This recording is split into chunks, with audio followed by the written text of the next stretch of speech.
Hey everyone, welcome back to Dakota's Music World. I'm Dakota Gordon, and today I'm joined by prog rock legend and keyboardist for bands like Pendragon, Strangers on a Train, Shadowland, and of course Arena, Clive Nolan.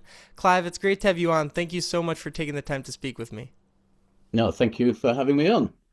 Now, we're definitely going to get into some of your more recent work in a bit, but I'd love to start a little earlier on if that's all right with you. Yeah. So growing up, was music something that was always around you or a big part of your family, or was it more something that you discovered on your own? No, my family are musical. They were music teachers. Um, and so it was kind of something that was present from my earliest memories onwards. And they always used to give me, because my father was a music teacher, and then he also taught piano, and my mother taught piano as well. So they used to give me little kind of music lessons when I was like, tiny. And then I'd go to school and be very disinterested because I'd already done the stuff, beforehand with my parents. Interestingly, when I was a kid, I don't remember what age, but they received a report, like you get reports at the end of term. And this report said, Clive shows no interest or aptitude for music whatsoever. This will be an area that he will not be involved in the future. Wow. But that was mainly because I'd already done the things that they were trying to do at school. And I also read that at just 16, you were the youngest musician in England, at least, I don't know about now, but I know at least at the time, to earn a diploma in composition from the London College of Music. Yeah, it was At a particular diploma. Can't remember what it was. At that point, did you know you were heading towards the prog rock direction, or was your focus still classical music at that time? Still classical, I suppose. It was musical education. I hadn't really sort of defined myself in terms of what I was going to do, apart from my hope was to do something in music. Interestingly, I took that exam a couple of doors down in a street called Cromwell Street, and I was a couple of doors down from a very famous serial killer called Fred West, and his wife, of course, Rose West. And you could look them up on Google. They were not nasty, and they were operating when I was doing that exam. Well, not literally at the time I was doing the exam, but during that period of time. That's crazy, and it was just a few doors down. Yeah. Wow. And then, so when did you really discover prog rock as a genre? Like, when did you first hear that kind of music? Well, I changed schools when I was 16. I changed schools to King's School in Gloucester, which is not so far away from where I am now, actually. And it was a very musical school, so that was one of the great things about it. Where I had been was not so much. So when I went there, it was a joy to actually find myself playing in orchestras and choirs and all the rest of it. But I also made new friends. A lot of them were going on about the bands that they loved and all the rest of it. And of course, my only knowledge was like Beethoven and Mozart. So one day I borrowed £20 from a friend. And I went into town and I went to the record shop because in those, 1,000 years ago, it was vinyl. And I just went through all the vinyls. I was just looking, and I chose an album purely on its cover. Now, bearing in mind, this was the emergence of punk rock. It could have been any album I chose. I had no idea what I was looking for. And I found this album and I just loved it. I thought that is a great cover. And it was Genesis Seconds Out. So I bought that album and I listened to it over the weekend. And the first time I listened to it, I thought, what the? But there were a couple of bits, a couple of things in there. The next time I listened to it, I latched onto those bits and it grew. So Monday, I walked into school and with a few friends, I said, hey, let's form a band. So I guess that was the starting point. Wow. So yeah, so you formed your first band, and like you said, Genesis was a big influence on that. And at what point did this really shift from kind of just being something that you wanted to do for fun to something you actually considered doing in the long term? I think that was more accidental. I mean, you have to remember when I discovered Genesis and we formed that first band, which incidentally was awful. I didn't know what progressive rock was. I mean, that was some years later that I actually realized that it had a kind of a genre name. It was just a band playing some music that I'd sort of cobbled together. So that kind of came later on when I was at university and I started hearing about progressive rock and all the other bands around. And of course, one of my best friends from early school was Nick Barrett, and of course he'd formed Pendragon, so that was in the background as well. And I don't think I ever had plans to really get involved, and it was kind of an accident because I was at university studying orchestration and conducting and going down a particular route, and then Nick contacted me, and they said they needed a keyboard player for Pendragon because the last guy had gone. And I had been talking to them about it because they used to come and stay with me when they were going into London to see the record companies. And I'd made the mistake one drunken evening of saying, I'll tell you what, if you need a keyboard player, I'd do that for half the price. What a stupid thing to say. And anyway, he rang me up, offered me half the price. So I started playing keyboards for Pendragon. And that's what kind of took me down that particular road. Before that, there hadn't been a specific plan as far as that was concerned. Did you know when you joined Pendragon where it was going to lead for you? Did you realize how that opportunity would kind of spring into all these new opportunities? No, I mean, I joined Pendragon. I actually thought that was just going to be even just a short thing. You know, I'd fill the gap for a year or two. Meanwhile, my sort of plan of global domination would continue, as everyone thinks when they're 18 or 19 years old or 20 or whatever. And I mean, I hadn't. There wasn't there. I would be lying if I said there was much of a plan at that stage. The plan sort of evolved as I started to become comfortable with what I was doing and also with who I was. And the kind of music. And I thought, well, actually, for me to do the things I want to do, because even then, all the way through all of this, in the back of my mind, the things I most wanted to be involved in was kind of stage and music. So for me, opera or musicals. So that was sort of floating around in the background. And I thought, when it comes down to it, with any of this stuff in music, you've got to take the paths because they're a means to the end. If I build up enough credibility in the world of whatever, then maybe I'll be given the opportunity to do something else, which is exactly what happened in the end. So, it kind of worked. Yeah, and we're gonna get to that pretty soon. I'm excited to talk about your new album.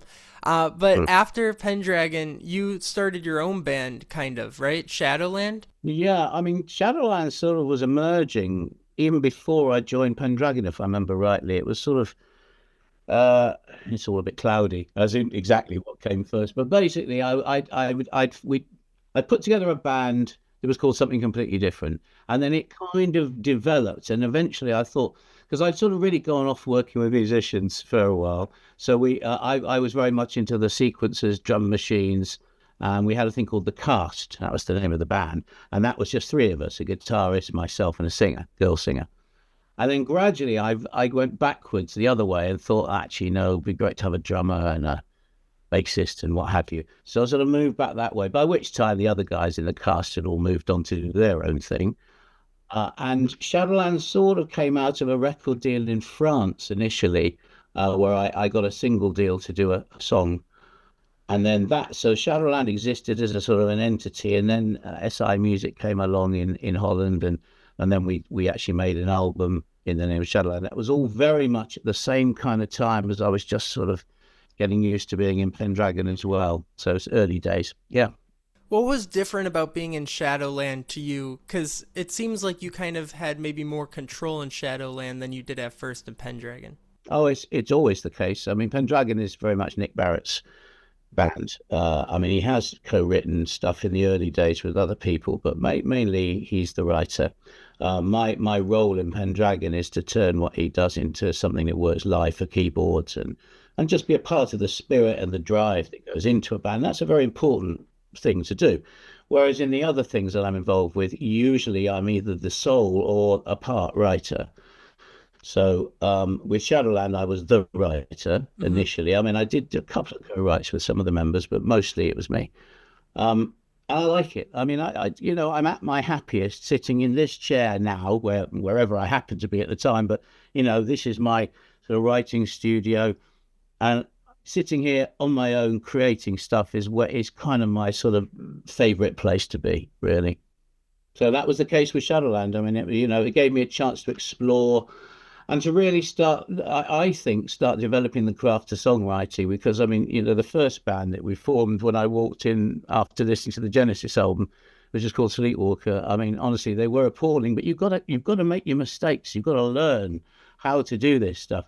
And I had been outside of rock music, and I walked straight in and started writing songs with the training of classical music behind me. So I mean, the two didn't completely mesh. So there, I had to go through another learning process to sort of really get myself into the whole rock world. So yeah, I mean, I consider it all a learning process, even now, to be honest.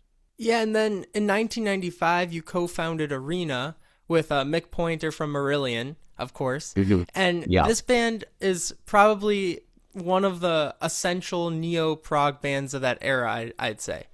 The project really seems to it's funny that you were saying how you were learning how to go more to the rock style, because this band I feel like kind of blends that classical and orchestral influence a little bit with the progressive rock that you've been doing in the past bands. What do you think it is about the sound of Arena and the music that fans loved it then and they're still coming to tours and they're still showing up for the band now? Um, well, I'm not entirely sure, really. I mean, I think for me, progressive rock is such an irrelevant label.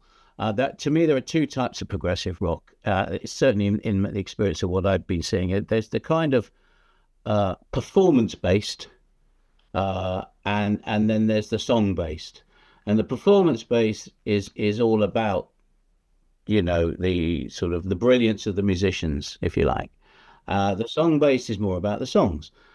British progressive rock, I would suggest the ones that we often get called neo-prog.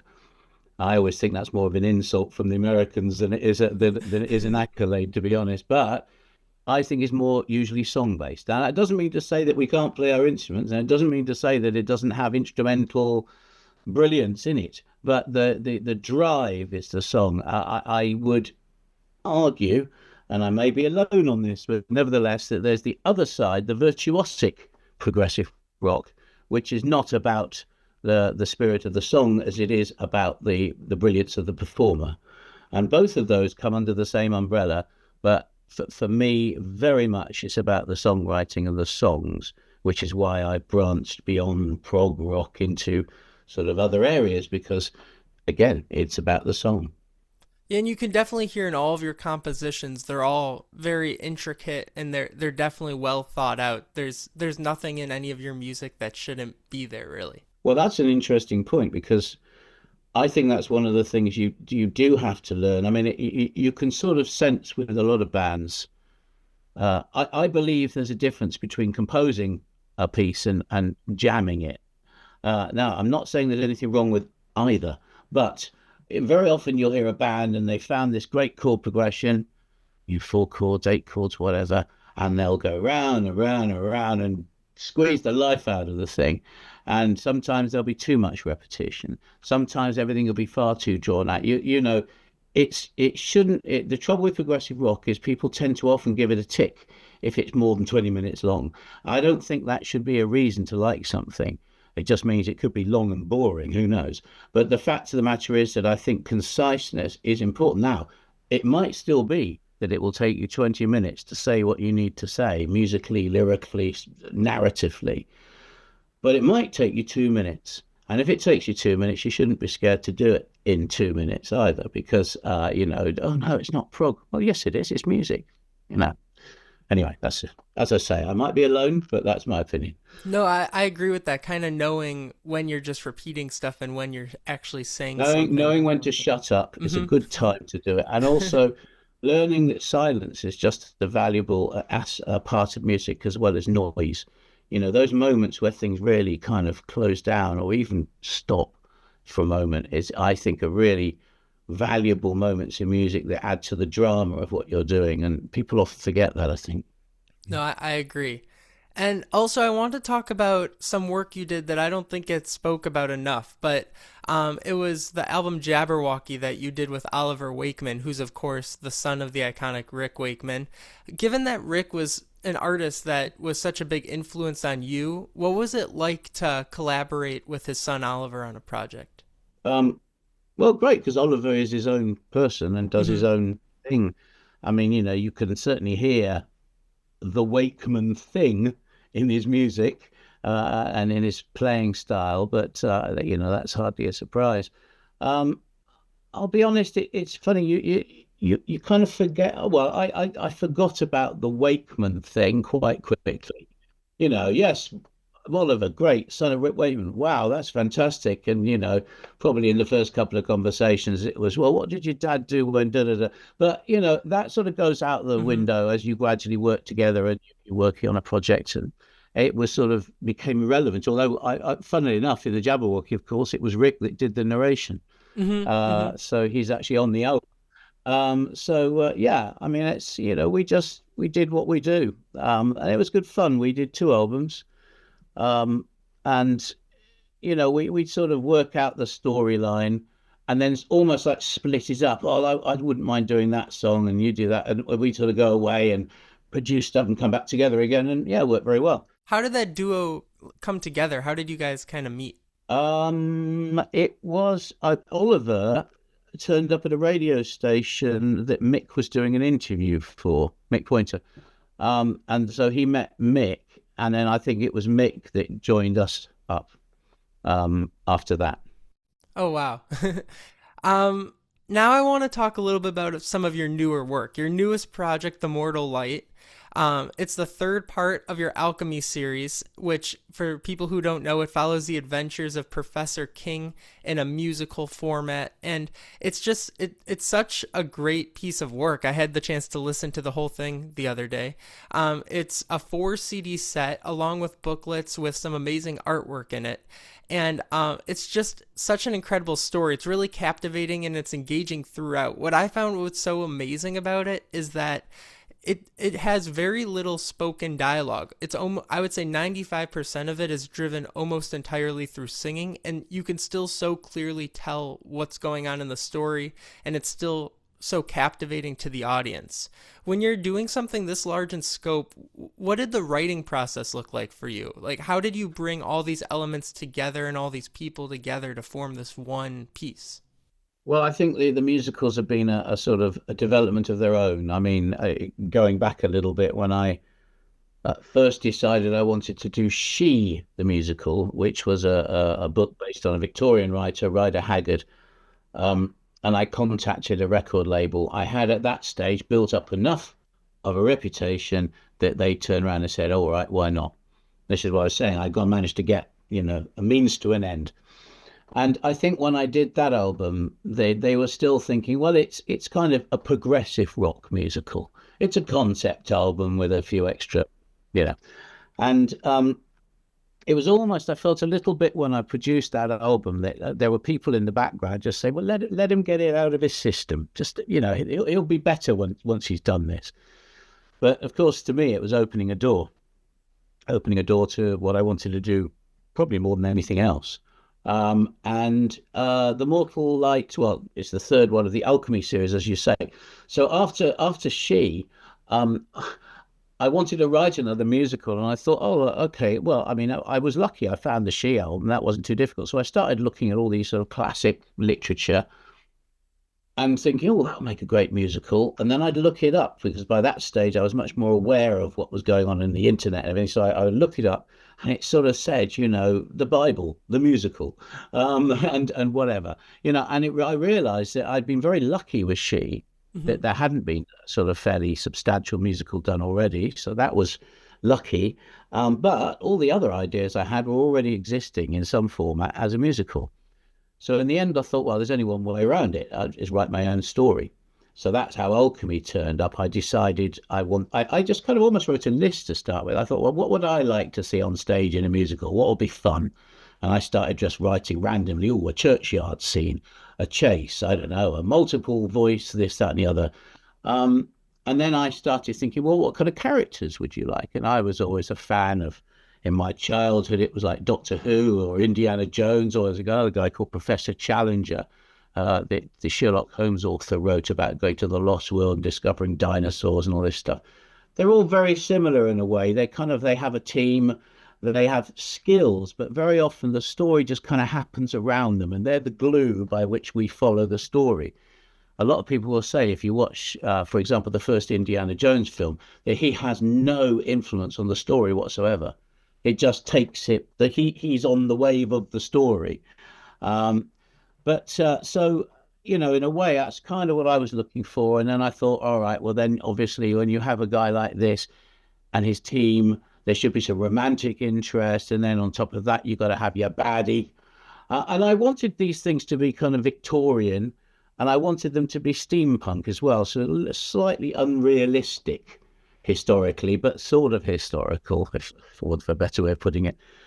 And so there was a little bit of magic about it. I wanted that. I wanted the possibility of magic and beyond this world things that to be, part of the storyline.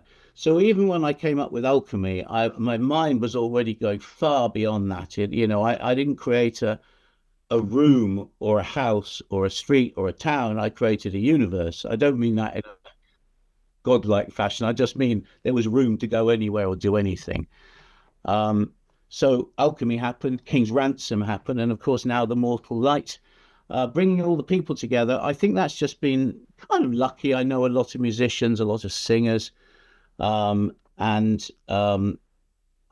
I think they've quite enjoyed taking part in this sort of journey, as they call it. Yeah, I mean, we've performed a lot of these things on stage as well, which brings the thing to life. To me, it's more about the stage than it is about the album. Very happy to bring the album out, but it's the one branch of what I do that I'm not constantly looking to see how many albums we've sold. With Arena, the promotion matters, the album sales, the profile. With this, it doesn't matter to me at all. I don't mean I don't want to. I'd love to sell lots of albums, but the point of it is the stage presence, and it's an organic process as well. So if we perform the Mortal Light on stage, that won't be the end of the journey, because the idea will be it will be performed again. And like with Alchemy, I've already written new music for it that isn't even on the original album. I've changed a bit of the storyline. It's an evolving process. Which I think is very important. I did that with She. I brought in a new character. I've written that character a song. I've interwoven him back into the story from the original book. I took him out and now I put him back in again. And that's what I like. You see, the musicals are a living, organic process, whereas the band albums and projects that's it. The album exists. You pat yourself on the back and you move on to the next thing. Whereas for this, I sort of live and breathe the musicals all the time. Yeah, and with the Mortal Light, it was a long writing process for you, right? No, it wasn't. That's just the irony was it was the fastest musical I've written. Oh I wow. actually wrote it during COVID, and I wrote it in 5 months. And I'm talking about from the basic idea. I mean, I'd written this. It took me a while to do the story. That took me a couple of years because I kept going down the wrong alleyway, and eventually I sort of had this story, but it was so kind of cumbersome. And because every time I tried to change or add something, I had to kind of work around it. So it was really complicated. And then eventually I had to be brave enough to throw the whole thing in the bin and just say, no, I'm just going to start from scratch. And literally a couple of days later, I had the whole thing, bang, done. So that worked really well. Once I can see the musical, I've got to be able to see music. I don't write abstract music. Once I can see the musical, I point over that way because I've got a whiteboard thing. And I start to put an order of events. Okay, well, this is how it's got to start. And somewhere down here, he's got to get murdered. And down here is and I start to kind of turn it into episodes, the story that I'd written. So it starts off like a short essay. Then it becomes these episodes, which I can then flesh out a bit more and make my short story a little bit longer, if you like. And once I've got all that going on and I can literally sort of sit there and look at it and see it, that's when I could start to write the music. Now, at that point, it was COVID lockdown, and I just finished recording the Beowulf album, the Song of the Wildlands. I thought, I've been putting this off quite a long time now. It's time to write this third King musical. So I did, and it took about 5 months. The problem was there was 1,000 things that got in the way after that point. So 5 months after I first sat down and said, I'm going to write the album, I had a complete 2 hours and 20 minutes of full orchestrated, keyboards done demos with me singing all the voices, Oh because that's what wow. I always do. I sing the sopranos, the alto, you name it, I do it all to Wow. start. Then gradually I farm it out to the relevant singers. But at that stage, I had all that done. But then uh, COVID was still getting in the way. All of a sudden, I was swamped with all the bands that wanted to go back out on tour because COVID was, the restrictions were being lifted. So everything sat on hold. And then I moved house and I didn't have a studio and a setup for the best part of a year. And then I was recording in little bits. So basically, what I'm saying is loads of things. I actually finished the album. Everything was done a year before it was released. But even then, we had problems with manufacture and technical problems with pressings and such like. So, yeah, it's been a long process of 5 years to get the album done, but it didn't take me anywhere like that to write it, not at all. Wow. I love that process though of writing on the whiteboard and kind of figuring out like plotting the It is map of at the the story. moment. It actually is very large sheets of paper. But I used to put post-it notes on a cupboard when in the last house. But this is better. But at the moment, I've got Song of the Winter Throne, which is the sort of sequel. It's not a sequel, but companion to Song of the Wildlands, it's another Viking album basically. And I got all the episodes, and I got various notes by each line. So when I'm I have written it now, and we're already recording it, but I still look at that. Oh yeah, track 3, such and such. I've got to make sure I've got the chorus in there. So it's a kind of a visual reference, which is I like having that. And yeah, and I also wanted to talk a little bit about the production of the Mortal Light. You touched on this a little bit, but first of all, that's amazing that you did all the different voices because there's so many different voices across the project. But I think the thing that makes the voices so special is that each one is so unique, but they all sound so good together, where you can clearly follow each character without having to actually see them, which makes it great for the album before you turn it into a Yeah, play. that's definitely a good point, and it's well, that's been a sort of an organic process. You find a singer, and that singer, he or she, makes you think actually that would work very well in such a thing, and gradually you weed out the ones that work and don't work, and you're absolutely right. That when you do a musical and when all you've got is your closed eyes and imagination, you've got to have a fighting chance to know who's singing what, Hmm. especially because I write a lot of multi-voice pieces. So, oh, crikey, I can't even remember. The song called Seduction, for example, is one of these multi-geographical songs. So you've got King and Macaria, the baddie, in one room, in one place of the fortress. And then you've got all the other characters in a completely different place. And it's one song. And if you can't hear all the different voices and sort of understand, you imagine what it sounds like when I'm doing all the voices. It is very confusing. But at least it puts the point across. But yeah, no, and I hope that I have found exactly that, the singers that can give their sound to a particular character and thus make it easier for the audience to hear and imagine what it is. No, and I think that's when they shine perfectly. Like, for example, when there were some points when the singers were singing over a chorus or kind of like the henchmen at some points. And those parts are just so cool. Also, when two leads were overlapping with vocals, that happened quite a bit. And that was really cool the way that was mixed, especially if you're listening through it with headphones. Another thing is just like the production is so crisp, the sound design, even things like the train effect of the train leaving the station. In Mhm. headphones, it sounded like the train was leaving the station right 2 feet in front of me. So, how do you Yeah, approach bringing all this together? Because I mean, I just when you're editing these tracks, this has to be a massive undertaking in terms of how many different things you're working with at once. well, Carl Groom mixes the album or mixed this album. But before he even gets it, I do as much as I possibly can Hmm. probably because I'm a control freak. I don't know. Um, so, for example, what I'll do is I'll make sure that I've got all the tracks recorded. Every single thing will be a WAV, will be an audio track, not MIDI or some other format. So it'll all be there.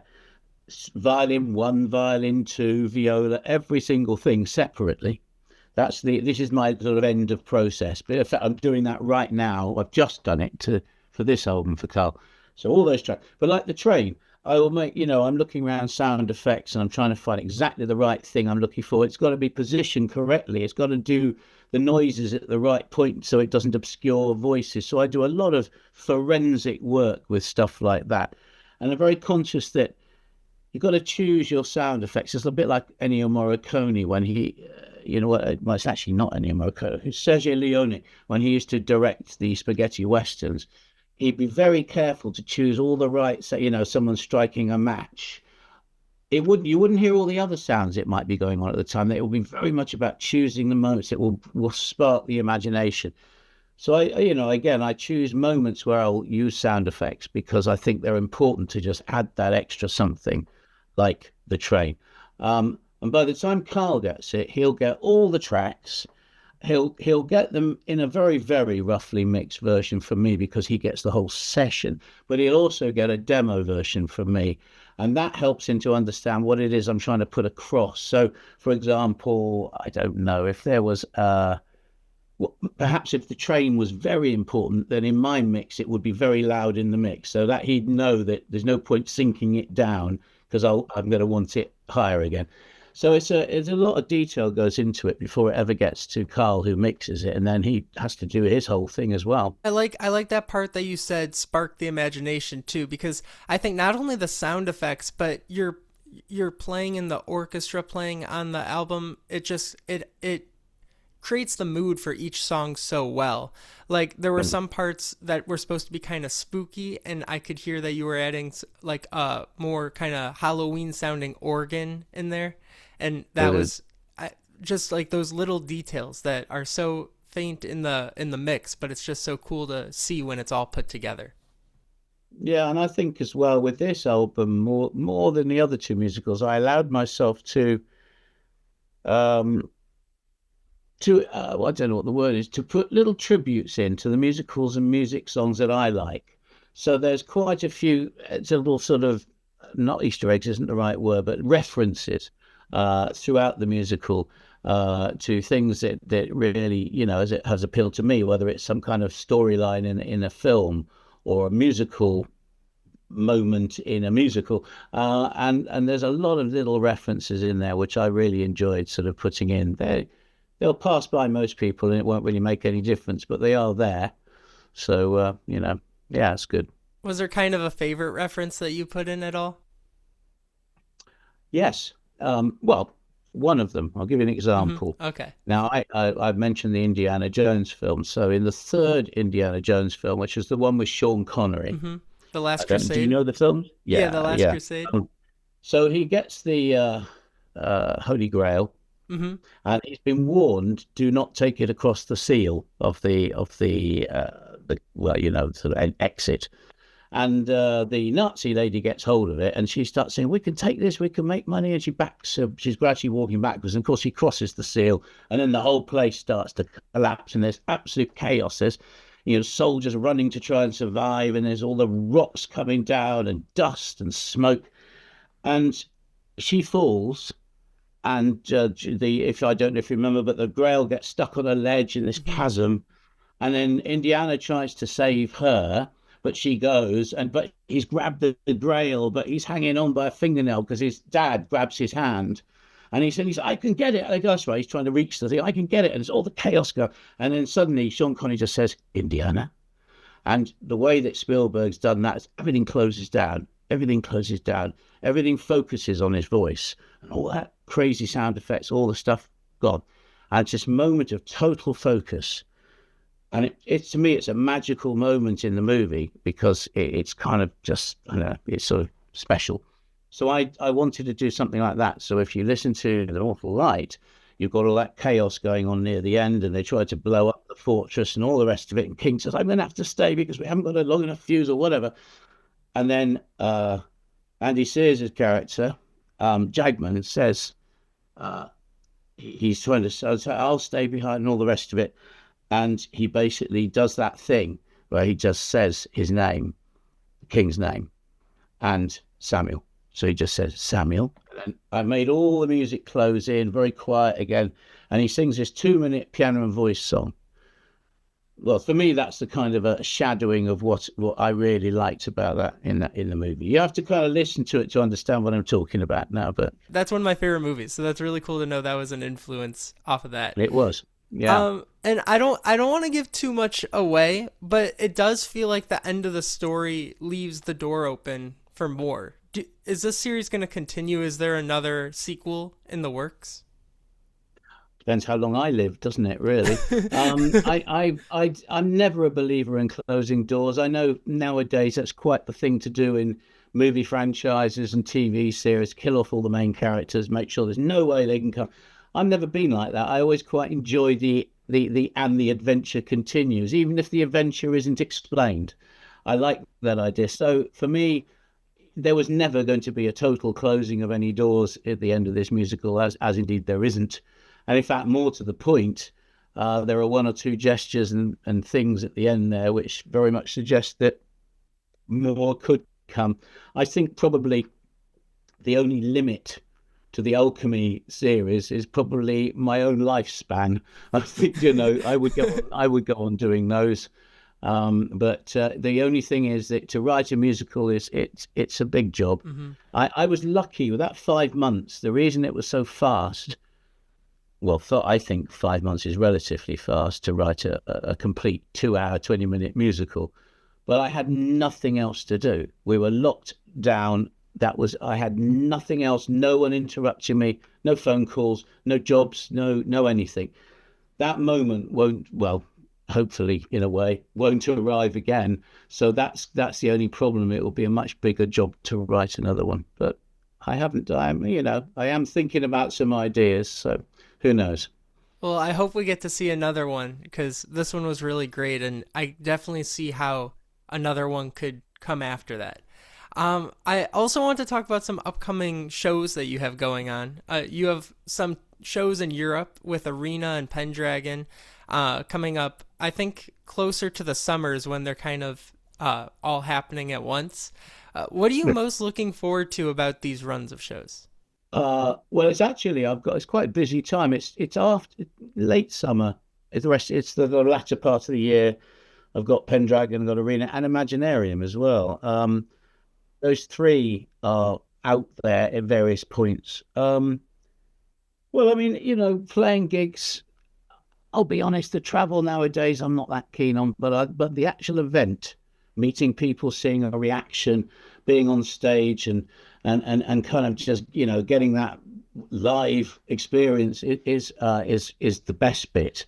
So the bad bit is learning what will effectively be about 6 hours of music, the various bands, and programming it and rehearsing it and all the rest of the stuff that goes with it, organising all the transport. And luckily, I'm not doing that for Pendragon. But there's a lot goes in. That one gig that you see on stage represents an immense amount of lead up as far as the artists and performers and crew will be concerned. So I've enjoyed this first half of the year, or am enjoying this first half of the year, because I made a point of not doing gigs. I sort of said that I'm kind of busy and I wanted the time to write this album, which I keep pointing to because that's where the board is.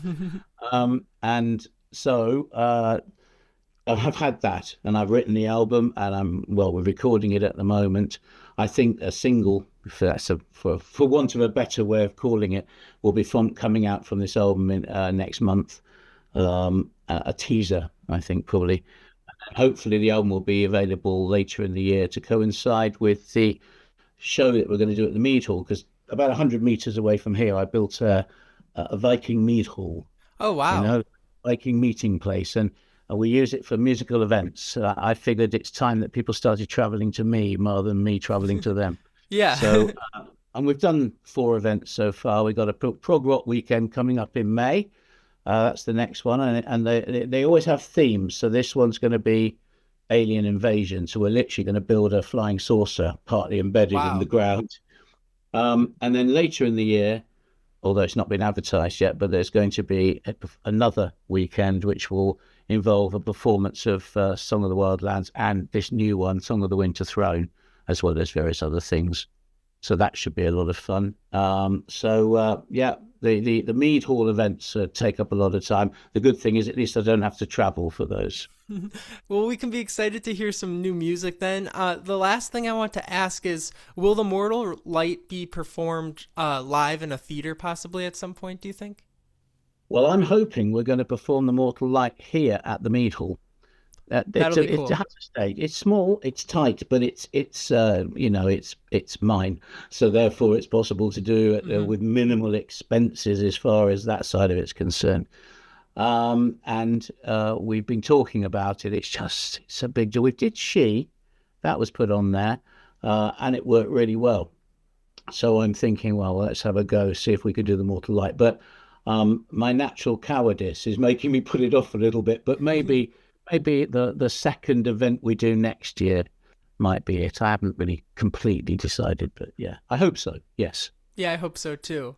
Well, I'm gonna put in the link in the bio of the video. I'm gonna put the way for people to purchase the physical and the digital copy of it. I definitely recommend getting a copy. It has really cool artwork. The music is amazing, and it's definitely worth giving it a listen. Thank you so much for taking the time to speak with me today, Clive. It was an honor to get to hear your stories, and I can't wait for the new album to come out. I know it's gonna be amazing. Fingers crossed. Well, thank you for having me. Great questions. Enjoyed the interview. And yes, well, we'll speak again. Maybe we can talk about the next album when it's out. Yeah, of course. Thank you so much. Okay. See you later.